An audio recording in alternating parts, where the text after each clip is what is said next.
हमारा चैनल आपके जीवन को आनंदमय बनाने के लिए है, तो हमारे चैनल को सब्सक्राइब जरूर करें। कुरुक्षेत्र के युद्धस्थल में सैन्य निरीक्षण। श्रीमद् भगवद गीता अध्याय 1 श्लोक 32-33, 34-35 कि नो राज्येन गोविंद की भोगैर जीवितेन वा येषां थे कादक्षितम नो राज्यम भोगाः सुखानि च तस्य युद्धे प्राणास्त्यक्त्वा धनानि च आचार्याः पितरः पुत्रास्त्येव च पितामहाः मातुलाः श्वश्रूराः पौत्राः श्यालाः सम्बन्धिनस्तथा एतान् हन्तुमिच्छामि सपि मधुसूदन अपि त्रैलोक्यराज्यस्य हेतः कि नु मही कृते निहत्य धार्तराष्ट्रानः का प्रीति स्यात् जनार्दन।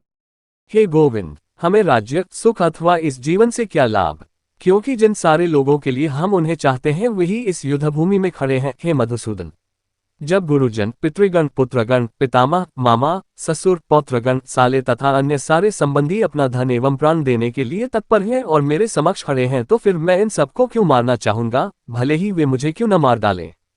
हे जीवों के पालक, मैं इन सबों से लड़ने को तैयार नहीं, भले ही बदले में मुझे तीनों लोग क्यों ना मिलते हों। इस पृथ्वी की तो बात ही छोड़ दे, भला धृतराष्ट्र के पुत्रों को मारकर हमें कौन सी प्रसन्नता मिलेगी। तात्पर्य: अर्जुन ने भगवान कृष्ण को गोविंद कहकर संबोधित किया क्योंकि वे गौवों तथा इंद्रियों की समस्त प्रसन्नता के विषय हैं। इस विशिष्ट शब्द का प्रयोग करके अर्जुन संकेत करता है कि कृष्ण यह समझे कि अर्जुन की इंद्रियां कैसे तृप्त होंगी, किंतु गोविंद हमारी इंद्रियों को तुष्ट करने के लिए नहीं है।